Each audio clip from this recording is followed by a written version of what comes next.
Hello, hello, and welcome to the Cinema Lounge podcast, where we talk about movies and just chill while we do it. I mixed that up, but I don't really care.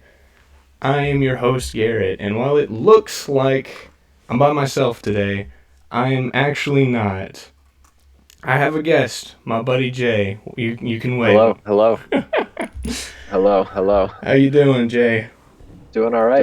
Yep. Thank you for inviting me to the podcast. Hey, it's my pleasure, man. It's my pleasure. Uh, Brock is indisposed yet again, so I gotta find somebody to talk to, because it feels weird to talk about a movie to a camera for an hour straight. But yeah, welcome to the Cinema Lounge podcast. Yeah, thank you for having me. Yeah, I'm excited to be here. yeah. I'm ready to talk about our movie. We're talking about The Social Network. I might be missing my FU flip flops, but I do have my hoodie. So I guess I'm half of a pretentious douchebag. I was practicing that one. I liked that. That was good. Yeah, man. So we're talking about The Social Network, a movie about the founding of Mark Zuckerberg. Yeah. And He is in fact actually not a lizard. He's actually a human. According to this movie. I is- think that is- I think some other people would say otherwise. But I don't know. I thought this movie was really, really good. Like, had no right being as good as it was. And This movie was I wasn't bored the entire time I watched it. Like I was fully engaged. And it's 2 hours. Mhm. And I didn't look at my phone. I didn't like go to the bathroom. I didn't go get a drink. I was like laser watching. yeah, I only had to stop it once because my dog was barking at something downstairs, and I thought a burglar had broken in. But besides that, no, it for what it was paced so super well that it had my undivided attention. I usually have a bad habit when I'm watching movies at home of checking my phone or playing video games or like since I have the remote control right next to me, just constantly checking how much time I have left. But I only did that like twice maybe. Once they actually got Facebook off the ground, I wonder how far into the movie this is. And I checked, and then like maybe when there was 20 minutes left, I said, "Wait, are we almost done with this?" Because it goes by so quickly. Yeah. And honestly, I was talking to Harrison, my brother, about this, and he talked about how Aaron Sorkin, the screenwriter, had to make it exactly 2 hours because that's what the studio wanted, and it's exactly 2 hours long. Wow, that's crazy. Yeah, he managed to do it. And Aaron Sorkin, screenwriter, like pasted it, and David Fincher, director, just made it perfectly 2 hours. And there's no part that makes it feel like it's dragging on. Yeah. You know. And alternatively, like every. I was gonna say alternatively, nothing felt rushed either. Yeah, exactly. Like the pacing was. That's probably the best pacing I've seen in a movie in a while. Honestly. Yeah. I mean, that goes to show how talented Aaron Sorkin is as a writer.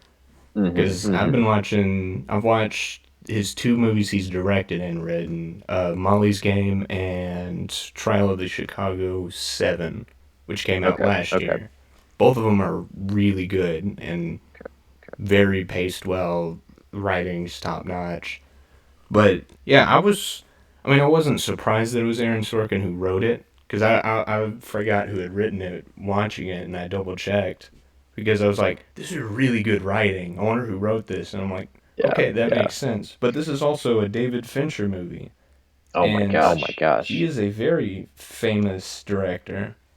A good director too. A really good director, yeah. Oh my gosh! And somehow I haven't seen enough of his movies because he's famous for directing Seven.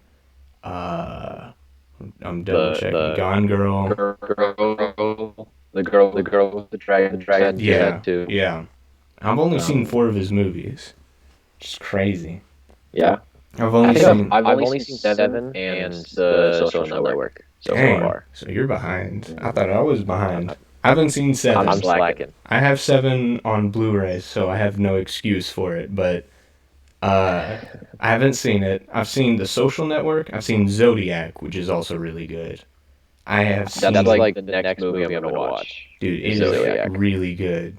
Mank, which came out last year as well. It's about the guy who wrote Citizen Kane. Oh, okay. Yeah. George Orwell. Okay. Not George Orwell. The guy who wrote it, Mankiewicz. Mankiewicz? Yeah. But Okay. it's about him trying to write this movie with George Orwell breathing down his back. Okay. And then I could have sworn to watch the other one. Fight Club. Jeez. Oh, I have seen Fight Club. Dude, Fight Club is so good. Although Fight Club was fantastic. This might be his best movie, though. Social Network. I enjoyed it that much. Yeah. But also Fight Club is really good.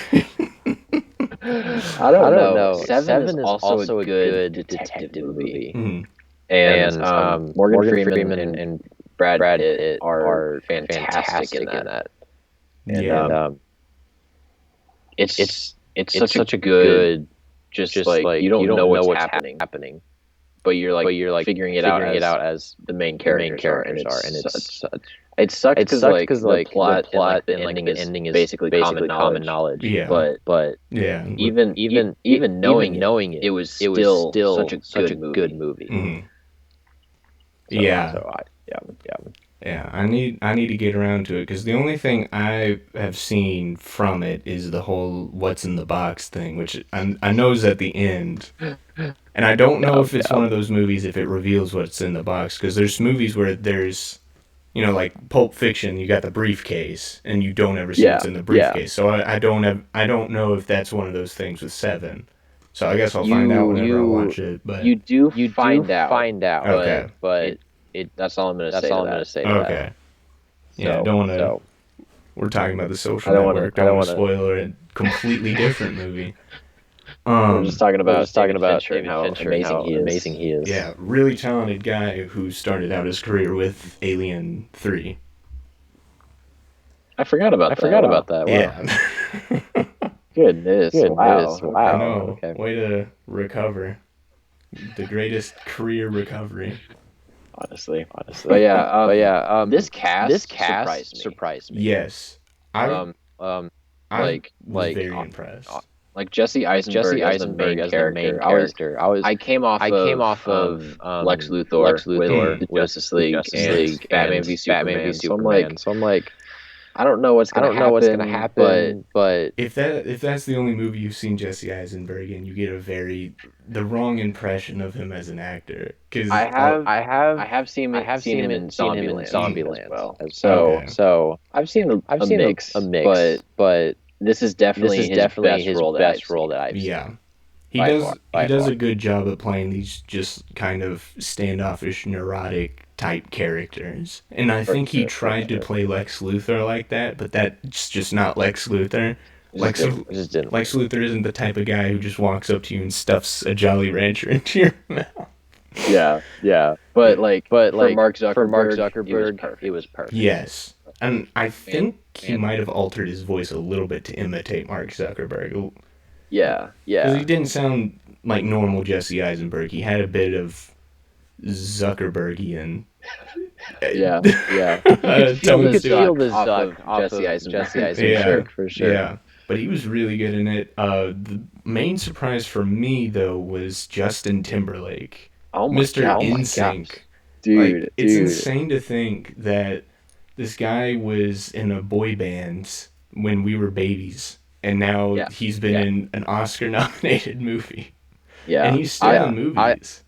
Honestly, I didn't know Justin Timberlake was in the movie until he was introduced. And I was like, Justin Timberlake's in this movie? And then he was good. Like really good. Really good. Yeah. So his character arc, I didn't realize the dude that created Napster had such a big influence on Facebook. Yeah. I'd heard of Napster and I wasn't entirely sure what it was. They explained it in the movie, So it helped a little bit, whereas this free music sharing website, which I found very ironic that they cast Justin Timberlake for that.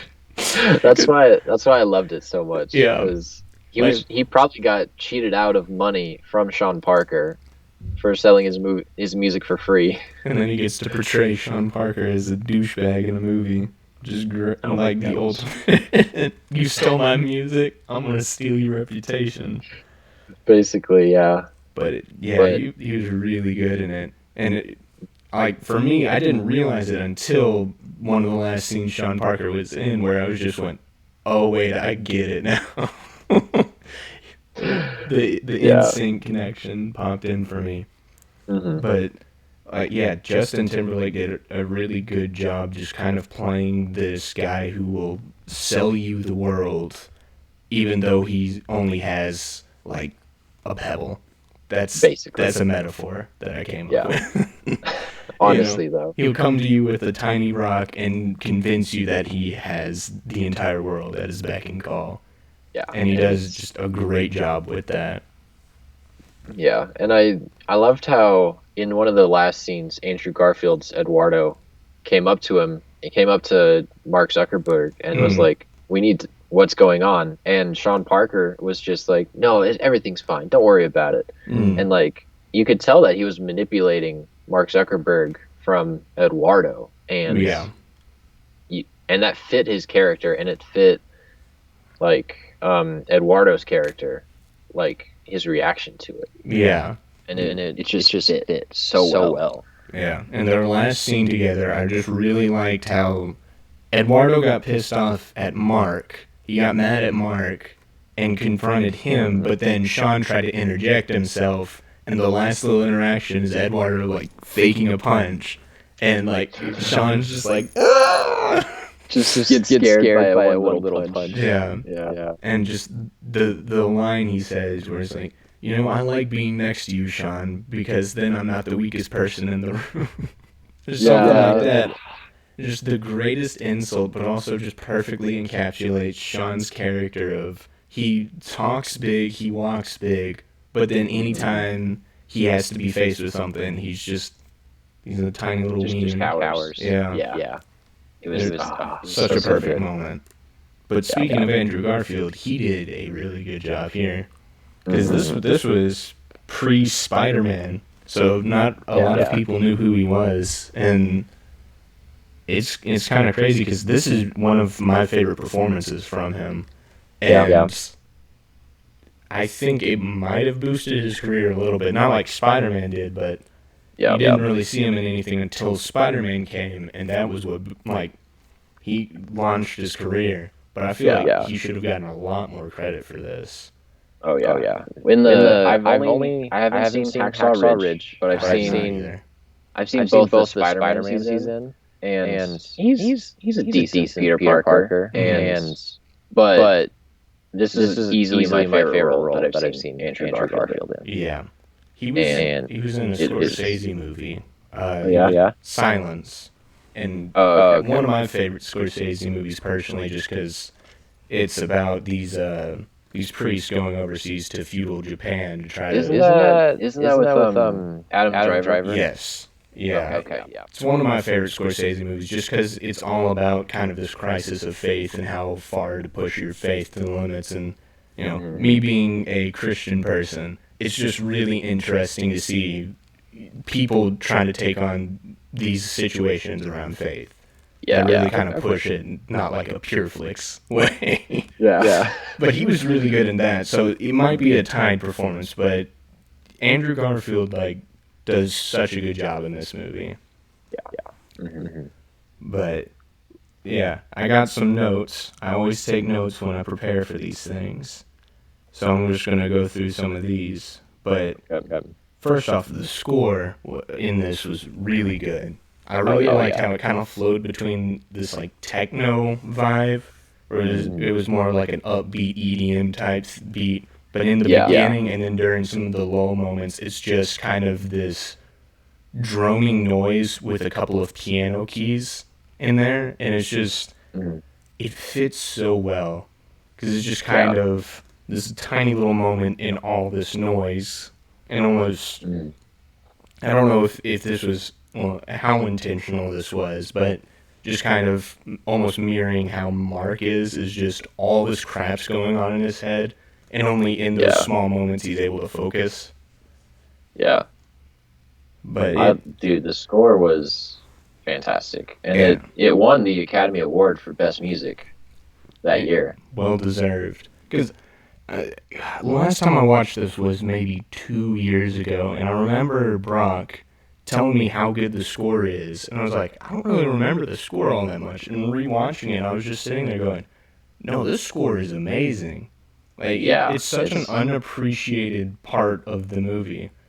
And another part I really liked that I kind of noticed in the opening little sequence where he's running from, I think after he gets dumped by his girlfriend, whose name is escaping me. I think her name was Alicia. Erica Albright. Erica Albright, after they break up, the little sequence where he's just running back to his dorm, I thought the sound design in that was really good, where you have the faint violin player and then just him running on the steps, just all this noise coming together. And it with the score perfectly. Yeah. It was really good.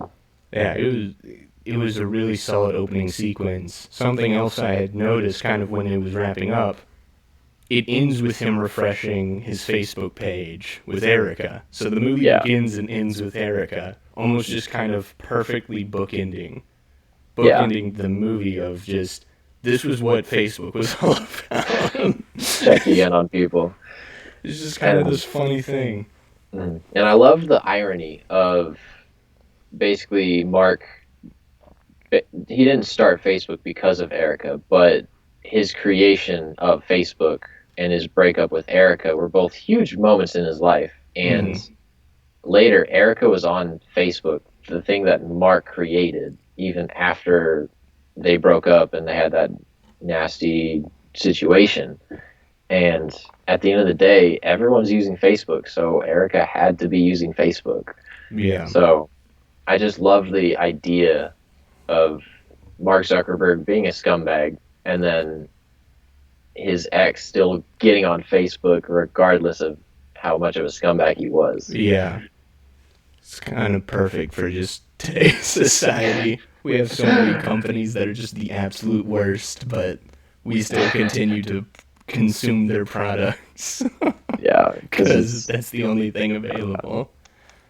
And speaking of which, the way that it was Army Hammer's the Winklevoss twins, and Driva.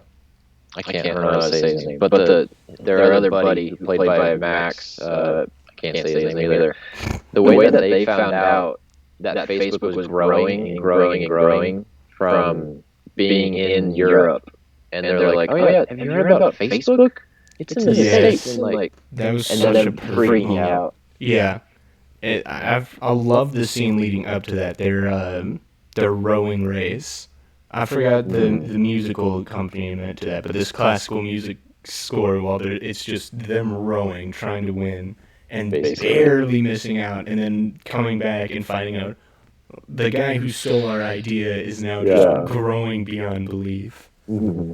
And there was a line where it was they got so close that they it was worth it, that they were still good enough to almost win, but at the end of the day, in the actual race that they were needing to win, they showed up on the wrong day. I forget the exact line, but something along those lines. Yeah, but like the parallel of them losing that rowing race, but also losing the actual race of Facebook and their Harvard Connect, which is amazing. Really well done. And I really liked how the Winklevosses were written. They could have easily just made them two basically the same person, but I really liked how you kind of get distinguished personalities for each of them. Yeah. Tyler was the one who was always bullheaded, and he was the one who wanted to fight the Harvard principal. He's the one who's just super impulsive. As soon as they find out Zuck stole their idea, he's the one who wants to kill him, but Cam's more even-headed, a little more hesitant even. He was a lot nicer about it, too. Yeah. And the whole situation. Yeah, I really appreciated that, just because you could have easily just made it, oh, they're the same person because they're twins, but slight differences in their personality made it work. And it also explains why they don't come after Mark sooner, because they're having that internal conflict, which works really well as well. As well, yeah. As well. Did work. But yeah, no, back to kind of Zuckerberg at the beginning, where the birth of Facebook comes in. First off, the forum he was posting to, where he was ranting about Erica, is called Zuck on it, which I noticed that, and I just died laughing. But that's funny. That little, I think I noticed that. Dude, it was so funny when I caught that. I kind of was like, wait, and it cuts back to it. I go, oh crap, it's called Zuck on it. Oh my gosh. But I kind of like just everything leading up to it, where pretty much Facebook almost spawned out of this vindictive, crap, I didn't get a girlfriend, so I'm just going to make all women suffer. Yeah. It's funny how the movie's about this guy who's still living, who's still in charge of Facebook, and it pretty much makes fun of him, and basically goes, this guy couldn't get a girlfriend, so he vindictively just went, we're going to rate how women look on this website. Yeah, and he made a super complicated website in like an hour, I think. An hour or two. Yeah, and in 2 hours, it completely crashed Harvard servers, which is insane. Yeah. But you gotta play to your market, because unfortunately,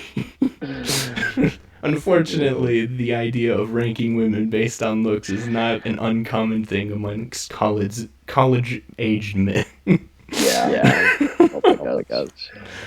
So it kind of makes sense, but it's just a funny little, like, he creates it and then puts it up, and then 2 hours later crashes the system. And one of my favorite moments within that is all these dudes gathering around the computer, and one girl comes up and it's just like, oh, this is disgusting, and they look at her and go back and go, yeah, the right ones. They just completely ignore her. Yeah. And like the guys are just so focused on it that it doesn't matter, you know. Yeah. But at the end of the day, it was still like the people at Harvard, and the girls were just mad about it. And the guys were just like, oh, okay, right one. Yeah. We're just, we got real women here, but this website's more enticing. Exactly. No, it was a really good beginning, and I noticed also when he was scanning the school directories, those were also called Facebooks. So it was kind of interesting. Like, he got the name from just the idea of a general directory for schools, and that was kind of an interesting little subtle thing, and that they never really kind of come back and expressly point out. And that was something I liked about the direction, was there were a lot of subtle moments. Off the top of my head, there was a moment where Sean Parker and Zuckerberg are in California. They're at the house. They're coding Facebook, and Eduardo shows up. Sean opens the door. Right before he does so, he's walking around with these drinks. The door bell rings, and he just casually sets the drinks on a laptop before answering the door. Yeah. And it's just a nice little subtle moment of, Sean doesn't give a crap. Sean, Sean he really does. He doesn't give a crap, and he doesn't know anything about computers. Like, the basic knowledge of, you shouldn't be putting drinks on or near electrical equipment. He just goes, like, just right on a laptop before answering the door. It's just a perfect little character moment that I kind of picked up. And I think there's a lot of subtleties throughout that you could probably pick up on rewatches, which adds to just the quality of going back to it and revisiting it, I think. Yeah. And I love the characterization of like Sean Parker because I forget the exact line, but he basically says it's rude to ask the girl's age because obviously he's a scumbag sleeping with underage women. Yeah. You know, and he that subtle line just tells you so much about him. Mm-hmm. And also puts his past actions where he sleeps with Dakota Johnson And then in his future actions, where he goes to this college party and starts snorting cocaine off of women who we don't know their age at all, and he gets caught by the Yeah. police. Like, they do such a good job just making him the perfect scumbag who's just there to Yeah. leech off of success. Yeah.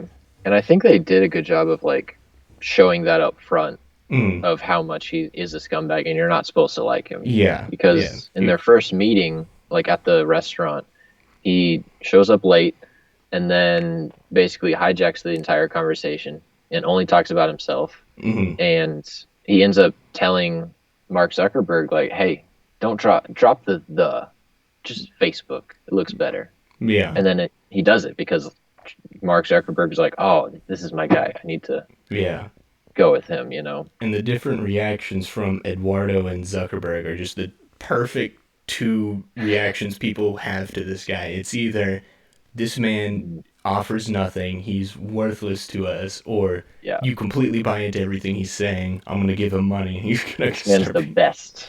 Like, yeah. And there's no in between.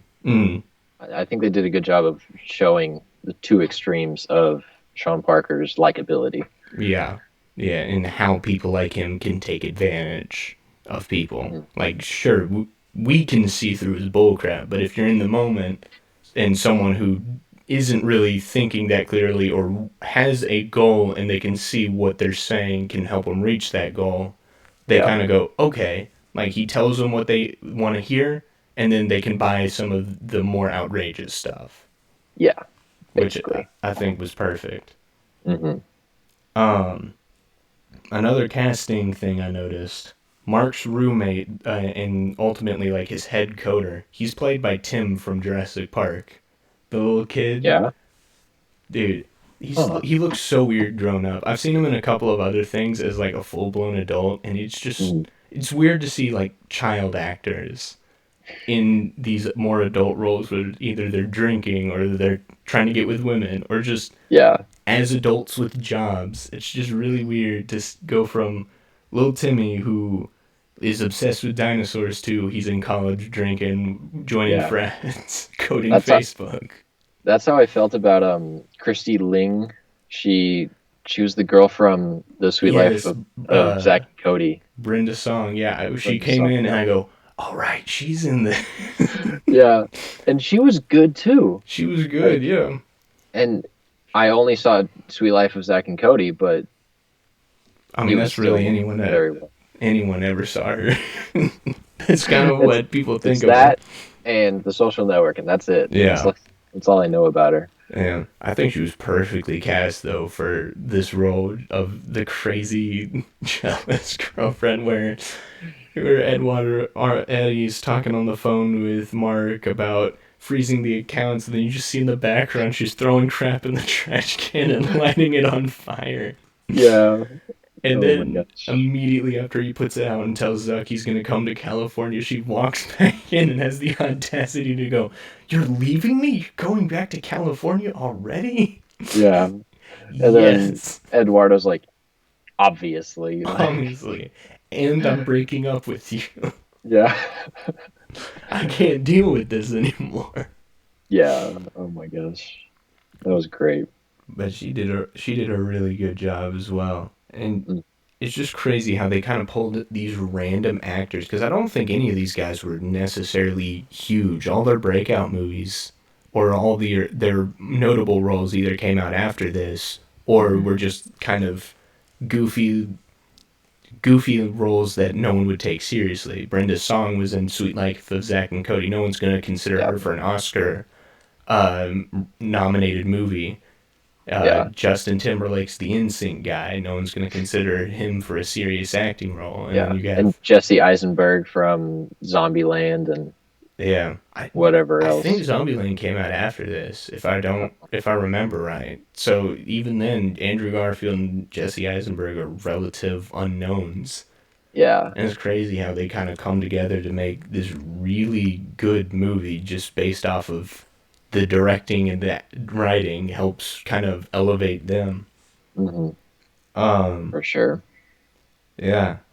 So after he crashes the school boards, he has to go for the Harvard admin, and I noticed they focus on his FU flip flops, and then pans up to him wearing the hoodie. It's like that was just his style from the beginning, and I really like that detail. Also, I dig it because that's what I wear. Anytime I go out, it's hoodie and slides. Like I'm currently snowed in at my house. I came home to visit my family, and we got snowed in. And all I've worn when I go outside is flip flops. I went out this morning to get some snow and crap, and like take the dogs out, and I'm just wearing slides because that's what I wear, just without thinking. I love it. I think the outfit. Well, obviously Mark Zuckerberg wore that daily. That's why they drew inspiration from. And with the business card at the end, like those are the exact same. I get the exact same energy from like, oh, I don't care. I can do what I want. Yeah. Type of like feeling. Because he's in these serious, very serious allegation board meetings, and he's just, I don't care. He's like, I don't care. I'm just making apps and websites, man. I'm doing what I want, basically. Man, that's not the energy I get from Zuck nowadays. Dude, after seeing Zuckerberg in the talking to the Senate and about the advertising stuff, now with the context of seeing the movie, it's totally different. Completely different. You have suit and tie. He's like, well, Senator, we're working on this, and it's just a lot more like, oh crap, maybe I should probably care about this a little bit. Yeah, I'm gonna listen to my lawyers for once. Yeah, maybe I shouldn't wear flip-flops to a deposition. Yeah. Yeah, it's crazy how I can still buy it's Mark Zuckerberg watching this, but there's just a stark difference in the way he acts nowadays, I think. Because you can watch it and go, well, that still looks like Jesse Eisenberg, but I feel the Mark Zuckerberg energy. Yeah. Even if it's slightly different and more young and loose and free as he is nowadays. Because nowadays he just seems like an old, weird robot lizard man. Yeah. Basically. Which, I honestly, Jesse Eisenberg was perfect for this role. Yeah. Like, no doubt about it. I can't see any other actor playing Mark Zuckerberg earlier in his life. Yeah, you could not have gotten a better actor. The only one I would consider would be Michael Cera, but I think he was too young when they made the movie. Yeah, maybe now he would be fine, but not at the time. Not at the time, yeah. It's crazy to me that after watching this, people are still going like, yeah, Facebook's a great place. Yeah, that's true. The funniest thing to me is that they're talking about designing Facebook and saying this has to perfectly capture the college experience. But nowadays we go, oh yeah, Facebook, that's the place for moms and old people, old people to share pictures of their grandkids. It's like, that is completely far off from what Facebook was supposed to be. Yeah. But it just shows how much it has changed throughout our lifetimes. Because whenever I think of social media, I don't think of Facebook anymore. Yeah. Really. But at the time, it was MySpace and I forget the other one. Friendster. I think. Yeah. So I don't know. I was 3 at the time. Facebook was like the thing. Yeah. Like when it came in. It's true. When it came in, it was just such a revolutionary idea. And the way they described it, you kind of go, yeah, the design of Facebook was so intuitive and innovative that, of course, people were going to latch on to this idea of putting up pictures and sharing events so your friends and, people you call your friends online can see. Yeah. And as far as I know, that's not something MySpace or Friendster ever offered. I mean, they were pretty much dead by the time I even knew what social media was. But Facebook just brought in this completely new idea what social media could mean. And it's not hard to see how it blew up, especially when how they grew it, where they started with just Harvard and then grew it there and then allowed it to grow a little bit more and more and more and more, kind of building up this, well, I got to get a Facebook now. And just, I don't know if it was particularly strategy of growth or if it was just, we're going to grow as much as we can and then stop. And then once we hear that other people want it, we're going to grow some more. Yeah, but I think at the beginning the exclusivity with just Harvard and then just the other three schools that they started out with, that was a great marketing tool because it's I want to be a part of this. Is it going to be this college? Oh, okay, now I'm a part of it. You know. Yeah, and it preys on kind of the FOMO mentality of marketing of you're missing out on this. You got to get in on this. So you're gonna, instead of just trying to force it on people, it's you have people chomping at the bit to get this. So then you're finally gonna give it to them. And it's just, I did find the funniest thing about the movie was Mark Zuckerberg was adamant about not having ads at all on the website, and then flash forward now it's plagued with that. It's so many ads, and like you have to get ad block just to run it. And it's a totally different Facebook from at the time. At what it is now. Yeah.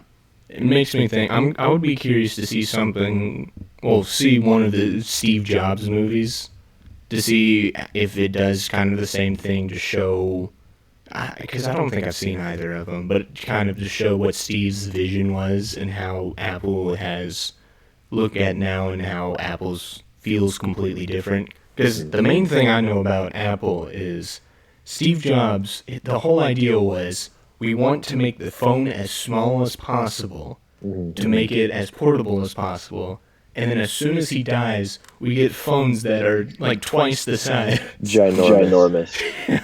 Yeah. Because I upgraded from, this is an iPhone 11, I upgraded from this, or to this from, I think, an iPhone 5 or 6S. Goodness. And I think it was about half this size. So when I got this, I'm just like, I don't know how to operate this. Yeah. And it just shows how like perverted the innocent ideas at the beginning to what it is now. And I think it makes the movie more relevant personally. Yeah. Because instead of seeing it in 2010 when it came out, we've seen it in 2021 where it's a lot more relevant. Yeah. There's a lot more information that we know outside of what they knew at the time. Yeah. 11 years later, and there's just so much more to Facebook now, and it's so different from when it started. Because the movie came out in 2010, and I think part of it was a critique of Zuckerberg and how Facebook has grown to then, because the idea started in like 2003. 2003, yeah. And now we're another 10 years from that, and Facebook has evolved considerably to where, they're facing serious legal troubles, and it's crazy to see how far it's come, but also how far it's fallen. I did kind of notice at the end of the movie when it showed how many users and how much money it was worth, and I googled it now, and it's like double what it was in 2010. Like how many users? Like it was more than double users and a little less than double, like net value. But still, it's still growing, which is surprising. Yeah, that's insane, because, like you said, you never think of Facebook as a social media platform, but the user base is still growing. Like, I just got a Facebook last year. Goodness. Yeah, and the main reason was I wanted to get on the marketplace, because I think the marketplace was such a convenient addition to Facebook, where you can just kind of connect with the local sellers. Instead of going to a car dealership and getting this brand new car where you're going to have to take loans or make monthly payments, you can just give the dude down the road maybe couple $1,000 for a slightly older truck. Yeah. And it runs fine. And I think that was a very good addition because it got me to download Facebook. So I know a lot of other people use Facebook just for that. But I think the movie did a good job of like showing how important the relationship status was, because at the time that was a big deal, and now Facebook owns Instagram and it has a messenger app and marketplace, and it's just shows those tiny little details of like, oh, we need to add this. What is that going to do to the company? Yeah. Into now, it's even more crazy to watch. Yeah, I'm surprised not any other social media platforms do the relationship status thing, because I feel like that's a very popular function of Facebook. Of, well, I want to see if my friend from high school ever got married or ever found a girlfriend finally, or oh, that one girl in chem class was pretty cute. I want to figure out if she's dating anyone without making it awkward for us. Yeah, and I love that Eduardo, the like co-founder, didn't even know how to change it, and that's why and then his girlfriend got mad at him because he didn't know how to change the relationship status on the Facebook, which he helped create. Dude, that felt so accurate to how a lot of relationships are today, where there's so many. I feel like there's so many. I'm not even going to say just girls. I think there's dudes who do this too, who just focus way too much on the social media side of relationships. Like, you have to post this many pictures with your significant other, or you're going out with this person. You have to make your profile picture this. And for me, someone who barely does anything with social media, the past year on my Instagram, I've only posted one thing, and then maybe a couple times on my story. That's about it. And I never really got the aspect of, well, you gotta put in your bio if you're dating or if you're married or whatever. I mean, I get that it's useful information, I guess, for people when they're looking for you, but if you put too much stock into that is a little absurd. Yeah, and I think the movie did a good job of like showing how much value people put into Facebook. With Eduardo's girlfriend. In general. Yeah, and Eduardo's girlfriend was like the perfect catalyst of maybe social media isn't the best that it could be. Yeah. Because like she was freaking out and getting mad at Eduardo for not changing his relationship status. Just because he didn't know how to. Yeah, and like look, besides getting screwed out of Facebook, he was probably the most stable human being in that movie. Oh my gosh, yes. He totally was. Completely practical. He's just doing this to help his friend. He wants to succeed with him or succeed for him. And everybody else who's wrapped up in Facebook or in social media is just crazy or deceptive or up their own butts about crap. Yeah. And I don't know. I think maybe a slight critique on just the social media experience in general of, we're now in a generation where everyone puts everything out on social media. And, I mean, I was just watching, my dad and I have been watching the show Boston Legal, which is a courtroom drama / comedy, and both of us think it's hilarious, but we just watched an episode where this guy tried to sue YouTube because there was an embarrassing video of him on there. And I think this kind of addresses this. This episode came out a year after YouTube started, which is crazy. But when did YouTube come out?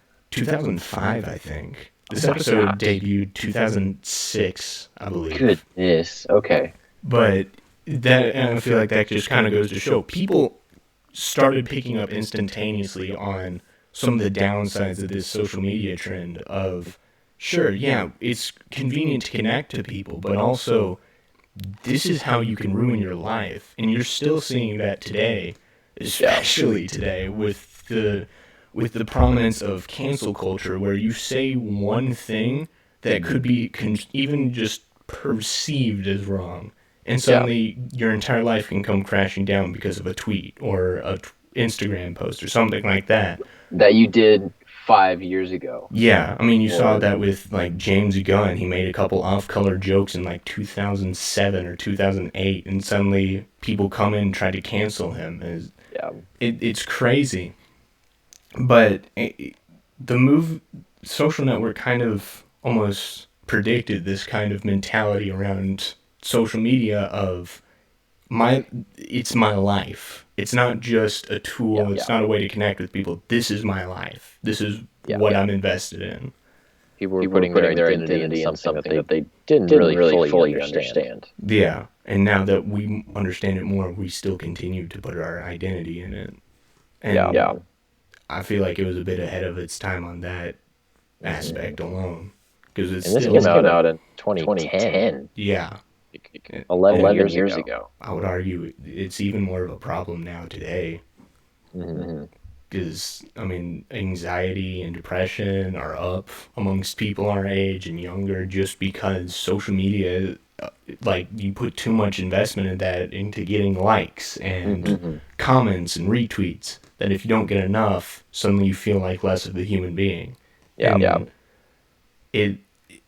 It's kind of just crazy how, like, that's just an extension of, well, we just want to start something that feels like the college experience. Which is completely crazy. Yeah. Dang, that was a little deep. a little philosophical and psychoanalytical when we're trying. David Fincher is like 11 moves ahead of all of us. I know, right? Oh my Shoot. God. I mean, I might go back and watch Panic Room, and it's about how lockdowns affect people. Oh my gosh. I'm trying to see what in my notes we didn't cover. I want to mention something. Yeah, go ahead. We haven't talked about yet. The cinematography. It was very simple. But there's scenes in Mark Zuckerberg's dorm room where the blocking of like Andrew Garfield closest to the camera, and then Mark Zuckerberg is like half in the mid shot, and then the roommate, the other programmer is in the background, and you can see him typing away. But he doesn't have any lines in the scene, but you can still see him in the blocking and the cinematography of the shot. Yeah, and he's doing his thing, and I've always been impressed by shots like that where you have the foreground of actors doing their thing, and typically it's super easy to either have the actors in the background just kind of, move over so they're not in the scene or just kind of standing there, and it's a good attention to detail where they're still acting natural and it feels more real. And to add on to that, the editing I thought was really good, just the rapid pace of it all where you're bouncing between the deposition to a flashback to a different scene where it's just so rapid pace, but it doesn't feel like Bohemian Rhapsody where it's just unnecessary. Every cut felt purposeful of this is just a fast-paced story, at least with like Mark Zuckerberg's mind of just this doesn't really matter. We're just going through the motions. Let's just get the details in. I think my favorite part of the editing was when it would one shot was the deposition and one shot was the 2003 in the dorm room, and then it would cut back and forth in between the dialogue, and you knew where Zuckerberg was in the 2003, and then you also knew where he was during the deposition. Yeah, that was really well done. It was fantastic. Because usually when that kind of stuff happens, you get confused where are we now? But they make it so clear and establish it very simply at the beginning to where, as they do it throughout the movie, you completely understand what's happening, and it adds to the experience rather than take away from it. Because usually the way I've seen flashbacks are either you have the fade in to the flashback, and then you cut back to the present, and then you have like a little display of current day 2009 or something. Yeah. But instead, this one just cutting back and forth as if it all blends together, and I think it works really well for what this was going for. I think there was one title card at the beginning of the movie of they're at Harvard 2003, and that was it. Yeah, and I think that was the only one. Yeah, because obviously that was kind of needed because I wouldn't have known it was at Harvard in 2003, but the deposition, you knew it was years later, and you didn't need the context because it in the shot and in the writing, you could tell it was the deposition later, that little title card. Yeah. So Yeah. it was very well done. Really well done. Yeah. Also, just I noted that with the share depletion, where the ambush scene with Eduardo, and he finds out that his shares have been depleted. It is insane to think about that his I think it was 34% stock in the company went down to 0.03. Yeah. Like, imagine you build this company with your friend, you get 34% of the shares. So you have a significant stake in this company, and then it grows, and everyone else involved, most of whom didn't have anything to do with it, or as much to do with it as you, and they get to keep their shares, but suddenly you've depleted to almost just a random person. Basically nothing. Yeah. I cannot imagine, and especially if you did that with like your best friend. You know, building this up with your best friend, suddenly it feels like he stabs you in the back. Yeah. And Eduardo even told him in the deposition, like, I was your only friend. Like, and you did this to me, type of thing. Yeah. You know? Yeah. And I think the moral of the story is read every single line of your contracts that you sign. Pretty much. Those are important. Always have a lawyer on you before signing anything. You don't just click, I agree to the terms of service, even though I just did this to install some software to prepare for this. Before you download and become a part of Facebook, read the line. Read every line. Yeah. Because we're going to sell all your information to third parties. Yeah, basically. Yeah.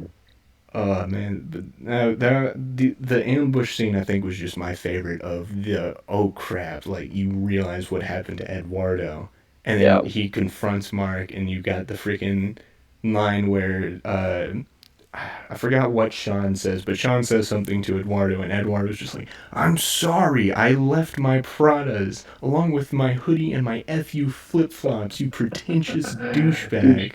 Yeah. That was such a great line delivery. I love it.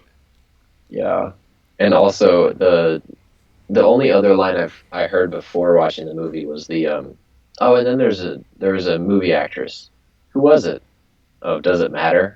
Yes. Yeah. Because it shows how big Facebook was at the time of like, oh, there's an actress on here that's really famous, but it doesn't matter. Doesn't matter because we got Mark Zuckerberg.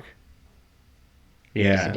But we don't know who the actress was. I would like to know because I'm curious. I mean, we could probably figure it out, but that was just a funny way to show how big Mark Zuckerberg was, even at the short time that Facebook was live. Yeah, the ending thing said he was like the world's youngest millionaire. He did all this in his early years of college. Billionaire.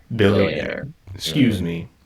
My bad. Billionaire. Yeah. But, he did all of this, and he was a couple years older than us. He was like 21, 22, 23.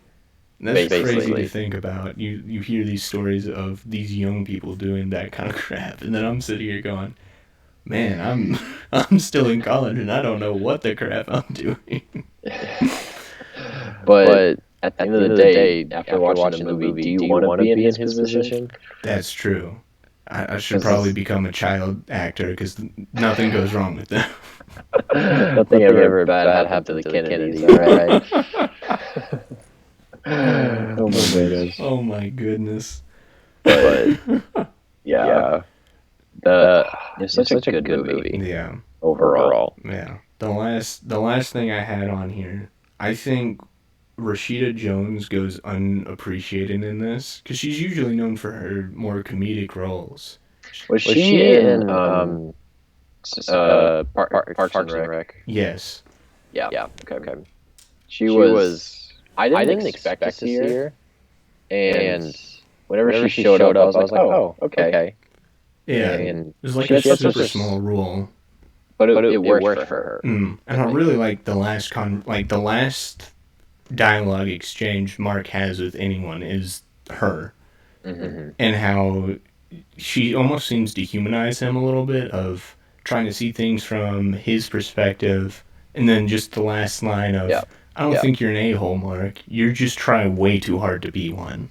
Yeah. And it just sums up his character perfectly of, yeah, he might not be like the worst person, but he's trying so hard to push people away from him. Yeah. Because at the end of the day, like that's just him dealing with trauma, you know. So that's his coping of first off, not having a lot of friends, and then getting dumped, and only knowing how to get people's attention through creating ginormous companies and playing with people and getting what he wants. Yeah. So that was a fantastic characterization. Yeah, like he's learned to put value in the attention he gets from others, which is now the soul of social media. Basically, Yeah, which is really crazy, and it was a perfect kind of bookend, and then him just sitting there refreshing on Erica, once again reinforcing this all pretty much happened because of a girl. All the great things in history happened because of love. or the loss of it. The loss of it, yeah. Man, yeah, it's a really good movie. I hate that I just watched it recently. Yeah. I wish I watched it sooner. Mm-hmm. That's like the only bad thing I can say about this movie. I should have watched it sooner. Yeah. I watched it, I think, first time maybe 2019. Okay. And I thought it was really good, but this second time around, I think I just like fell more in love with it. Just being able to pay attention to the craft and sitting down, paying attention, like fully just lock into it. Because with my habit of checking the phone or like just getting on and playing a game or something, you never realize how much you miss watching a movie. Yeah. Because the first time I watched it, I was in my bed, first of all, instead of in this room on a couch. Because in my bed, I feel like I pay less attention to movies. Yeah. So I'm in my bed, I'm a little tired, I have my phone, I'll just check Instagram or something. Yeah.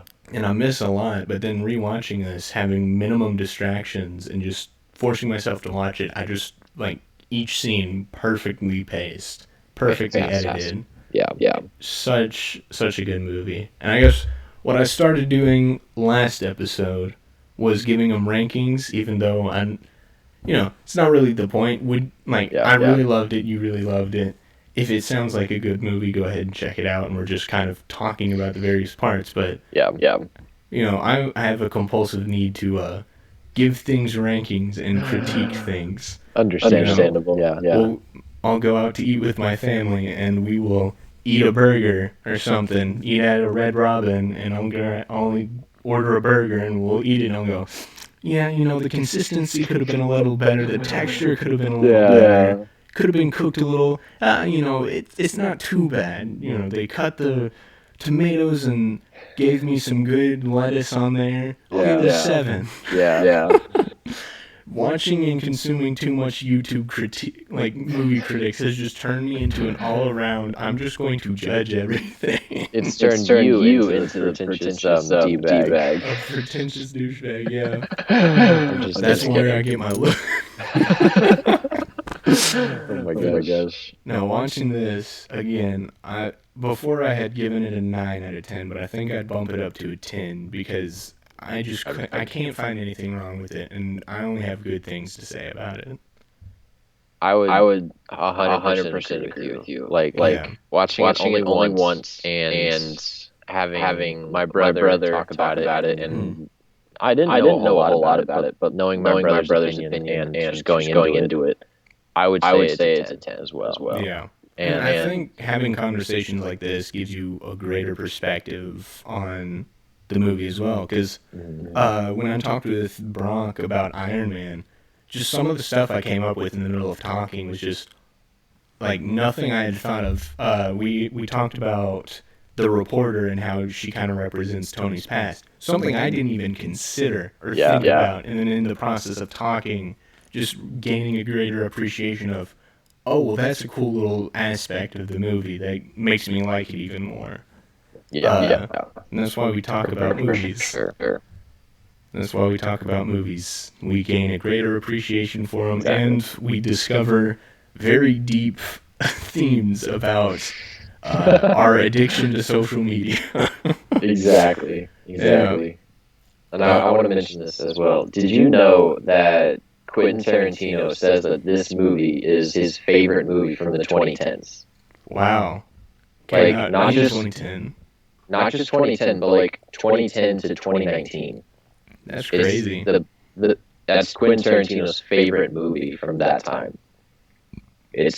Dang. I don't know if I wouldn't say that for me personally.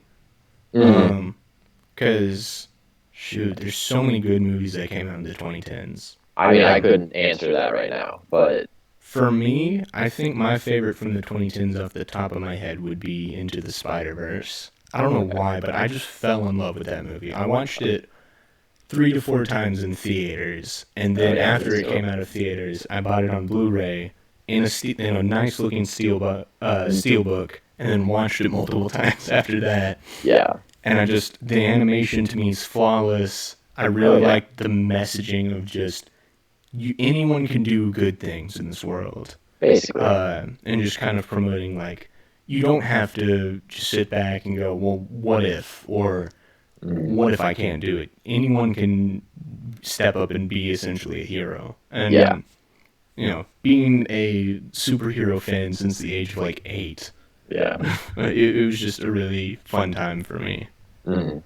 Yeah. I could not answer my favorite movie from the 2010s. Ah, dang. Come on, man. It's not like I'm putting you on the spot. But for a good director, or a great director in my opinion, to have that high of an opinion on this movie was, I had some expectations, and I would say it lived up to them. Yeah, for sure. It's such a good movie. Mm-hmm. Well, I guess unless you have anything else to say, we will wrap it up. I think we've talked about all the important parts about it. Yeah, we've been going on for about an hour. It's 1:30 in the morning. It doesn't feel like 1:30. I know. I feel very awake, and I don't know what to do with myself. I mean, hey, talking about good movies, it does that to you. Yeah. Well, thanks for coming on, Jay. Well, thank you for having me. It's good talking to you. Maybe we'll have you back again someday. I would love to be back. It'd be great. Yeah. Well, thanks for having me. I'm going to cut back to myself now so I can have all the spotlight and, stroke my ego and whatnot. Understandable. But, yeah. Thank you, everyone, for listening or watching the Cinema Lounge. My name is Garrett Inman. You can watch us on YouTube or listen to us on Spotify or Apple Podcast or pretty much anywhere. I can't memorize all of the platforms, but just about anywhere you can listen to podcasts, we will be on there. Tune in every, Saturday? Every Saturday. Every Saturday at noon. That is when we will be posting our podcast. Thank you for watching. My name's Garrett. I hope you have a very good night. God bless all of you. Mwah. Love you.